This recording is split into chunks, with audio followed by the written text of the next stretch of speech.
Good morning friends. और आज की वीडियो में हम लोग जानेंगे use of simple present tense. तो लास्ट वीडियो में हम लोगों ने देखा था basic concept of time and tense, जहां पर हम लोगों का जो लास्ट वीडियो एंड हुआ था वहां पर हम लोगों ने पढ़ा था सिंपल प्रेजेंट टेंस होता क्या है और इसके पैटर्न्स कौन कौन से हैं। तो सिंपल प्रेजेंट कहने का मतलब हमने आपको बताया था कि वैसे सेंटेंसेस जो इस स्ट्रक्चर्स को फॉलो करता है। हमारे पास स्ट्रक्चर्स हैं, दो स्ट्रक्चर्स सिंपल प्रेजेंट टेंस को, और सिंपल प्रेजेंट टेंस को मैंने बताया था कि प्रेजेंट इंडेफिनिट टेंस भी कहते हैं। तो आइए सबसे पहला हमारा स्ट्रक्चर है सब्जेक्ट प्लस वर्ब का V1 फॉर्म और V5 form plus rest words. ठीक है, इस पैटर्न को फॉलो करने वाला हमारा सिंपल प्रेजेंट टेंस होता है या प्रेजेंट इंडेफिनिट होता है। और जो सेकंड पैटर्न है हमारे पास वो है subject plus to be verb plus complement. ठीक है, टू बी वर्ब को हम लोगों को यहाँ सिंपल प्रेजेंट चूंकि पढ़ रहे हैं तो हमारे पास टू बी वर्ब होंगे is, are and am. These three are considered to be verb in simple present और present indefinite। कंप्लीमेंट एक हमारे पास टर्म दिखाई दे रहा है। कंप्लीमेंट कहते हैं वैसे वर्ड्स को जो सेंटेंस के मीनिंग को क्या कर दे, कंप्लीट कर दे। और इसमें हमारे पास नाउन होता है, एडजेक्टिव होता है, एडवर्ब्स होते हैं, साथ ही साथ प्रोनाउंस भी होते हैं। ये सारे वर्ड्स जो हैं कंप्लीमेंट का काम करते हैं। एक डिफरेंसेस यहाँ पर हमको सीखने को मिलेगा कि what is different between object and complement. Object and complement देखिएगा गौर से। ऑब्जेक्ट क्या होता है, तो ऑब्जेक्ट कहते हैं वैसे वर्ड्स को जो हमेशा क्या करता हो, व्हाट और हुम का जवाब देता हो। व्हाट और हुम का जवाब देता हो। यह कंपलसरी नहीं होता है कि व्हाट और हुम का जवाब एक ही सेंटेंस में एक वर्ड दे। नो, या तो व्हाट का जवाब देगा या तो हुम का जवाब देगा। तो ऐसे वर्ड्स ऑब्जेक्ट कहलाते हैं। ठीक है, और कंप्लीमेंट का मतलब ही होता है जो सेंटेंस के मीनिंग को क्या कर दे, कंप्लीट कर दे। तो those group of words that completes the meaning of a sentence is called complement. तो कंप्लीट वर्ब से ही हमारा नाउन बना है कंप्लीमेंट। ठीक है, जैसे एक एग्जांपल पर मैं बातें करता हूं। और कंप्लीमेंट की एक और खासियत क्या है, कंप्लीमेंट हमेशा और हमेशा टू बी वर्ब के बाद आता है। कभी भी मेन वर्ब के बाद हम कंप्लीमेंट नहीं कहेंगे। मेन वर्ब के बाद जो भी होगा वह रेस्ट वर्ड्स होगा, और रेस्ट वर्ड्स के साथ हम ऑब्जेक्ट भी कह सकते हैं। ठीक है, अब हमें समझना है एक example. If some I ask him, right, who are you, he replies I am. Do I get the correct answer, correct reply? Who are you? I am, मैं हूं। Did you get complete meaning? No। अरे भाई तुम क्या हो, मैं हूं, तो भाई क्या हो, जवाब नहीं मिल रहा है। तो यदि मैं ये कहता हूं कि आई एम ए स्टूडेंट, तो जो आई एम ए स्टूडेंट हुआ, ये जो हमारा ग्रुप ऑफ वर्ड्स, ये आर्टिकल और स्टूडेंट नाउन, ये हमारा बन गया कंप्लीमेंट। क्योंकि यही वो दो वर्ड्स हैं, एक आर्टिकल और एक नाउन, जो इस सेंटेंस को क्या कर रहा है, मीनिंग को कंप्लीट कर रहा है। हम कहते हैं this is, what is this, this is. Did you understand sir, what is this, this is deer. No, You have to say something after the to be verb। यदि आपने to be verb के बाद नहीं कहा तो पता नहीं चलेगा कि ये क्या है। हम कहेंगे this is a piece of chalk। अब हमने लिखा a piece of chalk, ये है हमारा कंप्लीमेंट। ये कैसे कंप्लीमेंट बना, क्योंकि यही ग्रुप ऑफ वर्ड्स हैं जो ये सेंटेंस की मीनिंग के कंप्लीट करने के लिए रिस्पॉन्सिबल है। दोस्तों, कंप्लीमेंट होता है वैसे वर्ड्स जो सेंटेंस की मीनिंग को क्या कर दे, कंप्लीट कर दे। तो आप इस तरह के एग्जाम्पल से हम समझ सकते हैं। ये वाले एग्जाम्पल से ऑब्जेक्ट व्हाट और हुम का, तो ऑब्जेक्ट पर तो हमने कई सारे वीडियो, ट्रांजिटिव में भी आप देख सकते हैं, हमने वहां पर एक वीडियो बनाया है जहां से आप ट्रांजिटिव इंट्रांजिटिव वर्ब में ऑब्जेक्ट को मैंने काफी डीपली एक्सप्लेन किया है, आप उस वीडियो को देख सकते हैं। हमारा टॉपिक है use of simple present tense. Move करते हैं, अब हमें इस पैटर्न पर एग्जाम्पल सीखना है।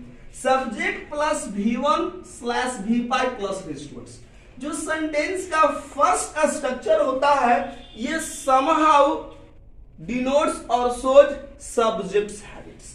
ये क्या होता है, सेंटेंस का फर्स्ट स्ट्रक्चर ये सब्जेक्ट्स की हैबिट को बताता है कि सब्जेक्ट कौन सा काम करने के लिए हैबिचुएटेड है। जैसे मैं कहता हूं I teach students, what does it mean, I teach students, मैं विद्यार्थी को पढ़ाता हूं। इसका मतलब क्या है कि हमारी हैबिचुअल एक्शन है टीचिंग स्टूडेंट्स। ये घटना पूर्व में भी मैं किया करता था, आपके सामने आज भी कर रहा हूं और इनकमिंग फ्यूचर तब भी करूंगा। यानी वैसी घटनाएं जो एक प्रॉपर इंटरवल पर रिपीटेड हो जाती है, तो वैसी घटना को हम लोग कहते हैं हैबिचुअल, जो हमारी हैबिट में इन्वॉल्व हो चुकी है। जैसे सुबह में उठना डेली की हैबिट है, जागना, सोना, विद्यालय जाना, नहाना, ब्रश करना, what are these all activities are what of that सोच मीन्स हैबिचुअल एक्शंस। ठीक है, दे एब्यूज द पुअर, वे लोग गरीब को गाली देते हैं। इसका मतलब क्या है कि ये जो एक्टिविटी है एब्यूज करने की, ये हैबिचुअल है, ये सब्जेक्ट्स की इन्होंने आदत बना लिया है। ये गरीब लोग कुछ बोलते नहीं है, क्या करके वे लोग धमकी थ्रेटन करना शुरू कर देते हैं। यानी ये एक्टिविटी जो हो रही है एब्यूज करने की, ये हैबिचुअल है। आज भी किए थे, किसी ने समझा बुझा दिया गरीबों को ऐसा तंग मत करो, 2 दिन मान गए, फिर कुछ दिन के बाद वे लोग जाकर के क्या करते हैं, फिर वही हरकत करते हैं। तभी ये सेंटेंस सिंपल प्रेजेंट टेंस में मेंशन हुआ। यानी ये जो एक्टिविटी है ऑटोमेटिक कुछ इंटरवल पर क्या हो जाती है, रिपीटेड हो जाती है। ऐसे डेली भी हो सकती है, ऐसा कोई रूल्स नहीं है। तो ये हमारा सब्जेक्ट V1 और V5। More examples, my father goes to office daily, goes to office, ठीक है, to office daily। ये इसका मतलब ये क्या है, हैबिचुअल है। हमारे फादर की डेली वे में, डेली रूटीन में वो क्या करते हैं, अपने ऑफिस को जाते हैं। कौन सा टेंस हुआ, सिंपल प्रेजेंट टेंस, क्योंकि एक हैबिचुअल एक्शन हुआ। चलिए सेकंड एग्जांपल्स पर हम बात करते हैं। जैसे आपको सब्जेक्ट के अनुसार टू बी वर्ब ढूंढना है। एक चीज मैं और बता देना चाहता हूं आपको, यदि प्रॉब्लम की कंडीशन में हम लोग वर्ब का V1 फॉर्म जो होता है इस्तेमाल करते हैं, हमारा थर्ड पर्सन का singular number he see it और साथ ही साथ नाउन प्लूरल होता है, तो हम इस्तेमाल करते क्या है, वर्ब का V5 फॉर्म। ठीक है, इसका इस्तेमाल करते हैं वर्ब का V5 फॉर्म। गौर से देखिएगा, कोई भी हमारा नाउन सिंगुलर हो या थर्ड पर्सन का ही सी इट हो, तो हम इस्तेमाल करेंगे वर्ब का V5 फॉर्म। और यदि टू बी वर्ब की बात करेंगे यहीं पर, तो हम लोग इसके साथ किसका इस्तेमाल करेंगे, इज का। यानी दोनों स्ट्रक्चर्स के लिए मैं आपको हिंट्स दे रहा हूं, कुछ ऐसी बातें, पॉइंट्स जो आपको सेंटेंस फॉर्मेशन में काफी मदद करेगा। अब हमको समझना है, यदि फर्स्ट पर्सन का बोथ नंबर हो, आई भी, ठीक है, उसके अनुसार second person both number you हो, थर्ड पर्सन का प्लूरल नंबर दे हो, या कोई भी नाउन प्लूरल हो, तो हम इसके अनुसार इस्तेमाल करते हैं मेन वर्ब में वर्ब का V1 फॉर्म। और जब हम टू बी वर्ब की बात करेंगे इज आर एम से, तो यहां पर हम इस्तेमाल करते हैं आर। लेकिन इसमें एक एक्सेप्शनल दिखाई देता है, जो आई के साथ हमेशा किसका इस्तेमाल हम लोग करते हैं, एम को। तो ये चीज हमको ध्यान देना है। अर्थात we, you, they and non plural के कंडीशन में we use are as a to be verb. As a main verb we give the priority of V1 form, just like an example. आइए एग्जाम्पल्स पर बात करते हैं। Watch, play slash plays daily in the evening। चलिए, बच्चे प्रतिदिन शाम में खेलते हैं। मोस्ट ऑफन आपको शाम में समय मिलता है, आप खेलने जाते होंगे। यहाँ पर आप गौर से देखिए, क्या वर्ब का V1 फॉर्म होगा या वर्ब का V5 फॉर्म होगा? Which one will be the correct option? Second, definitely second होगा जी नहीं, क्योंकि हमारा नाउन प्लूरल है, और जब नाउन प्लूरल है तो हमने अभी अभी बताया था। देखिए आप गौर से, वर्ब का कौन सा फॉर्म इस्तेमाल करेंगे? V1। ये हमारा करेक्ट होगा। More examples. The boy play slash plays games in the field। अब नाउ हमें गौर से देखना है।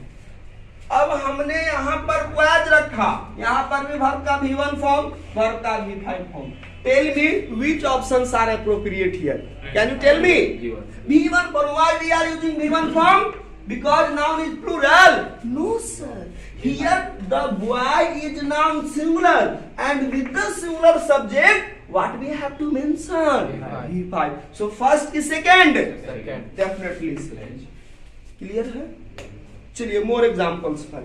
चलिए आपको इन सारे एग्जाम्पल से क्लियर हो गया होगा कि कब हमें वर्ब का V1 फॉर्म इस्तेमाल करना है और कब हमें वर्ब का V2 फॉर्म इस्तेमाल करना है। ये चीज आपने सीख लिया। अब जो हमें सीखना है वो सीखना है कि इस वर्ब के V1 फॉर्म और V5 फॉर्म का इस्तेमाल कहां करते हैं। तो मैं आपको ऐसे कंडीशंस बताने जा रहा हूं जहां पर हम लोग क्या देखेंगे कि वर्ब का V1 और V5 का इस्तेमाल करेंगे, साथ ही साथ टू बी वर्ब का इस्तेमाल करेंगे। आइए एग्जांपल्स पर बात करते हैं। तो हम लोगों का टॉपिक पर मैं सीधे बात करने चल रहा हूं, use of simple present tense और प्रेजेंट इंडेफिनिट। जो फर्स्ट यूज हमें दिखाई देता है सिंपल प्रेजेंट टेंस का। सिंपल प्रेजेंट टेंस कहें तो दोस्तों हमें मतलब निकल रहा है या तो वर्ब का V1 फॉर्म या तो वर्ब का V5 फॉर्म, और नहीं तो इज, आर, एम। तो एम को तो एक्सेप्शनल है, वो हमेशा आई के साथ। क्लियर है? आइए, यानी हम लोगों को बातें सिर्फ करना क्या है, किस पर हम लोग बातें करेंगे वो मैं आपको बता रहा हूं।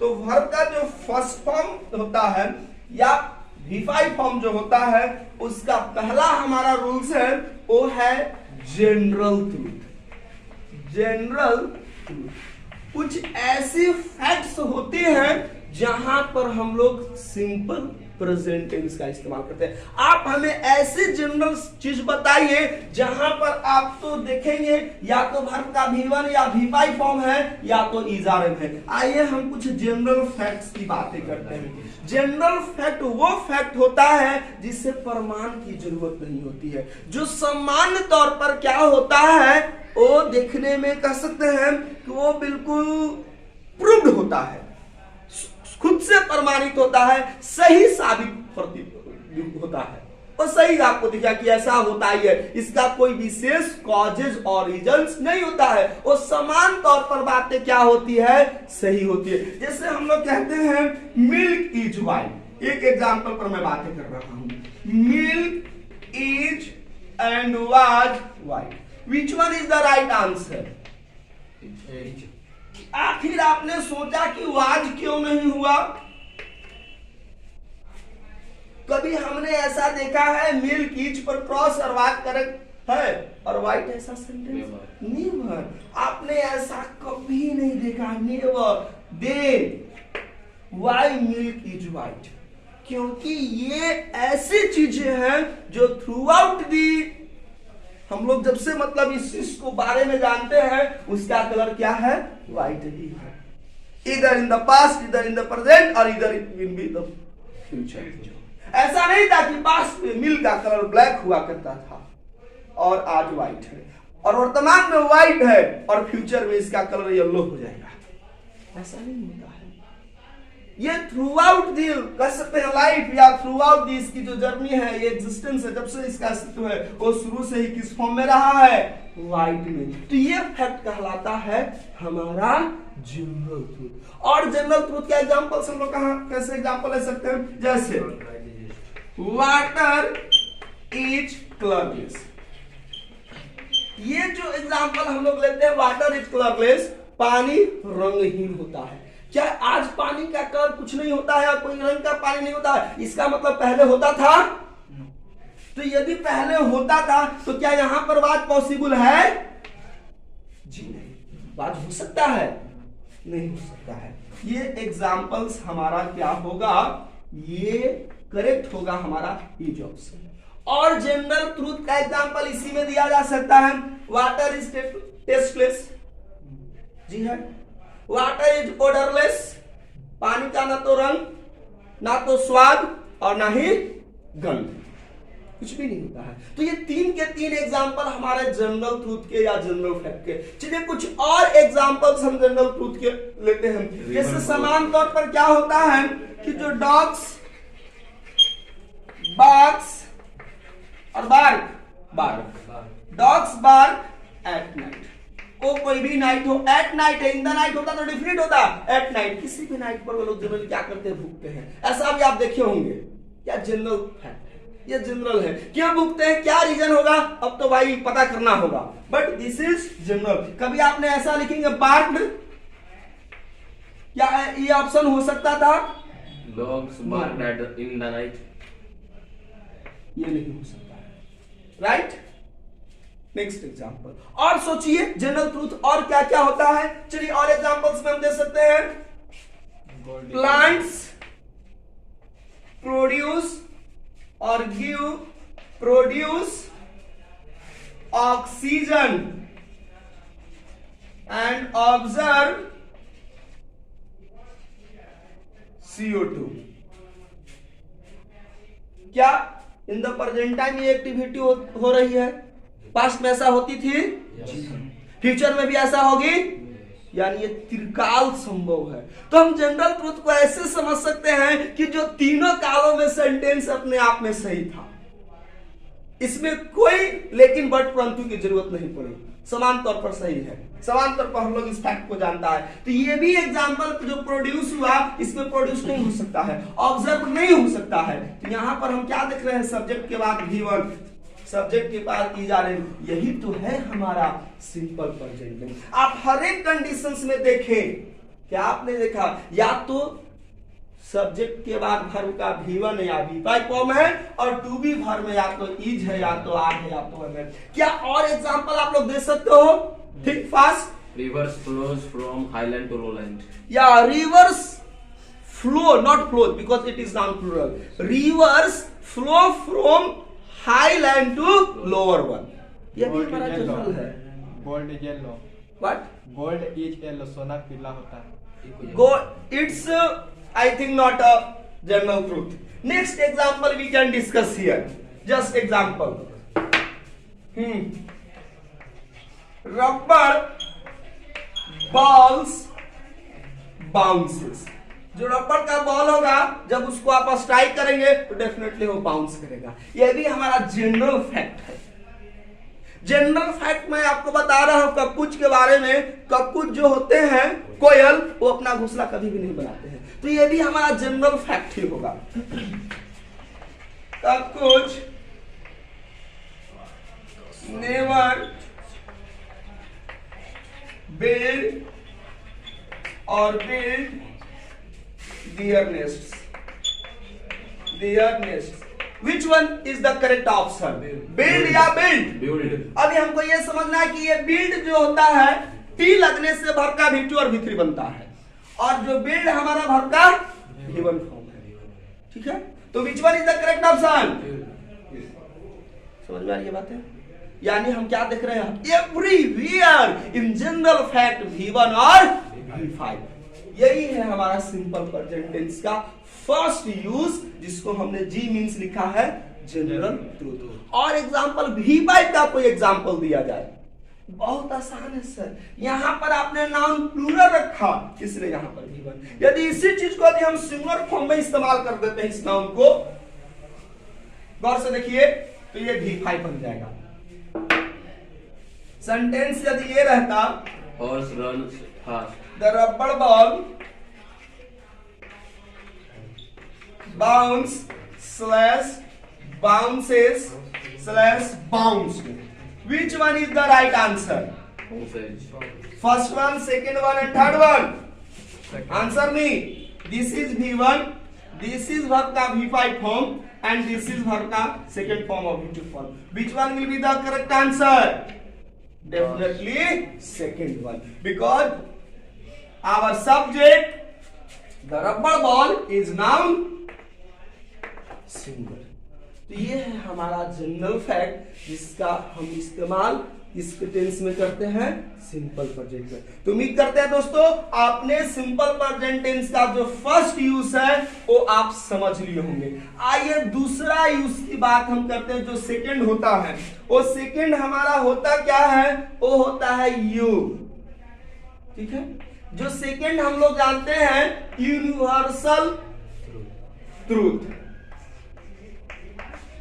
यूनिवर्सल ट्रूथ, ठीक है। यूनिवर्सल ट्रूथ भी क्या होता है कि वैसा फैक्ट्स जो हमारा यूनिवर्स से रिलेटेड हो, मीन्स ये ब्रह्मांड से रिलेटेड हो, और उससे रिलेटेड जो भी हम सेंटेंसेस बनाते हैं वो भी अपने आप में कौन सा टेंस को मर्ज किए हुए रहता है, सिंपल प्रेजेंट टेंस। अर्थात V1 और V5 इधर इज आर। ठीक है, एग्जाम्पल के थ्रू समझिए। आप कभी सुने होंगे कि दी सन राइजेज, आप राइजेज सुने हैं या रोज आपने सुने हैं? द सन राइजेज और rose in the east. Which one is the correct answer? Why not rose? इसका मतलब जब हम रोज कहेंगे तो होगा कि सन पूरब की डायरेक्शन में उगता था और आज नहीं उग रहा है। अरे आज भी ना हो रहा है, ये त्रिकाल संभव है, तीनों काल में सेंटेंस सही है। तो जब हमारा क्या है, यूनिवर्सल फैक्ट है, तो यहां पर भी आप क्या देख रहे हैं, वर्ब का V1 या V5। क्योंकि यहां पर हमारा सब्जेक्ट सिंगुलर है सन, मैं एक सन की बात कर रहा हूं, इसलिए यहां पर क्या हो गया, V5। देखिए structures, more examples. Stars twinkle in the night. A star twinkle या twinkled at night. Which one is the correct answer? Yes, tell.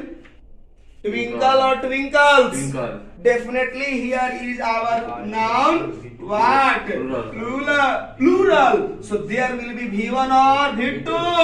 V1। V2 की तो जिक्र ही नहीं करेंगे, क्योंकि ये हमारा यूनिवर्सल फैक्ट है, और यूनिवर्सल फैक्ट हमेशा किस टेंस में मेंशन हम लोग करते हैं, सिंपल प्रेजेंट टेंस। और स्ट्रक्चर कहे तो V1 और V5। फिर एग्जांपल्स और लेते हैं हम लोग। चलिए, और जनरल ट्रूथ का, सॉरी यूनिवर्सल ट्रूथ का, just like example, the earth revolves or next revolved around the sun। बंद करो।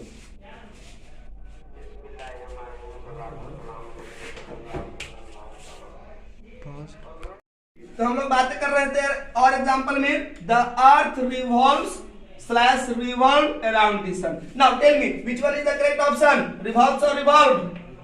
Definitely revolve.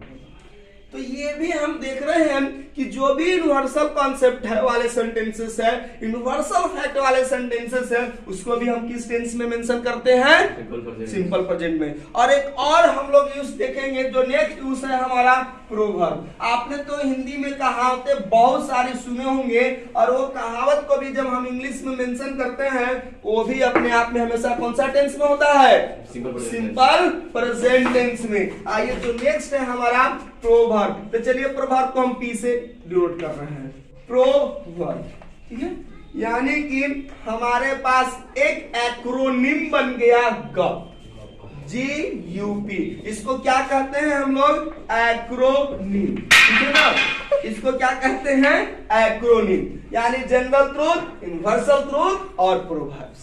आइए एग्जांपल्स पर हम लोग बातें करते हैं। चलिए प्रोवर्ब्स का, टाइम एंड टाइड, वेट और waits for none, wait for none.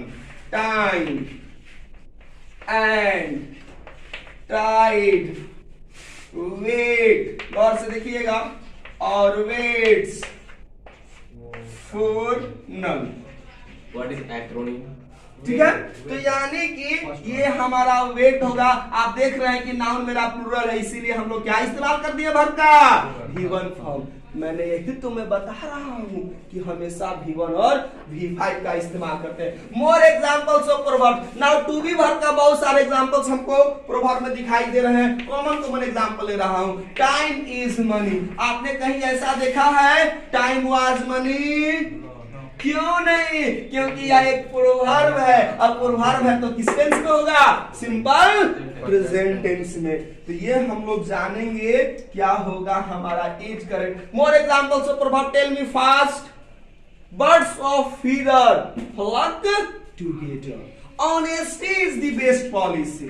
C here, honesty is the best policy. Tight for tat, tit for. See here, what do you find?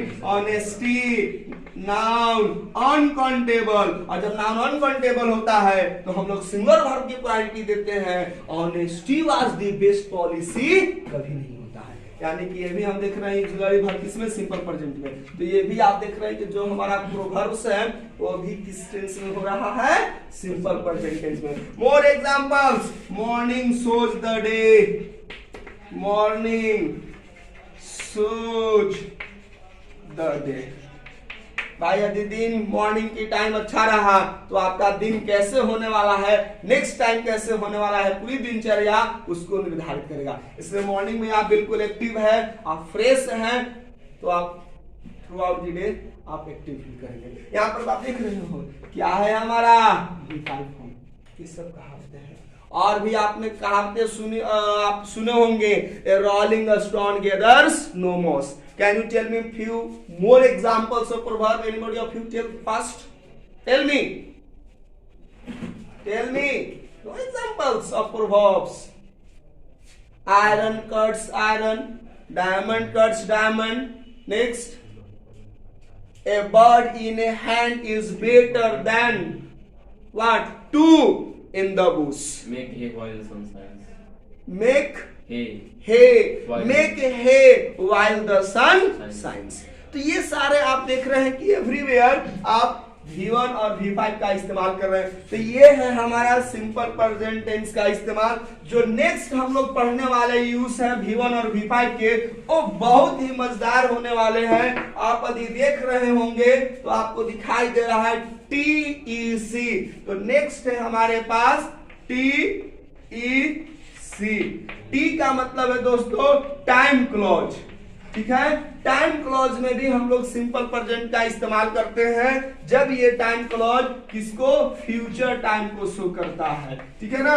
और ई का मतलब होता है एक्सक्लेमेशन, जो हमेशा हियर एंड देयर से यदि शुरू होता है तो वहां पर हम लोग V1 और V5 का इस्तेमाल करते हैं। और सी का मतलब है हमारा कंडीशनल क्लॉज।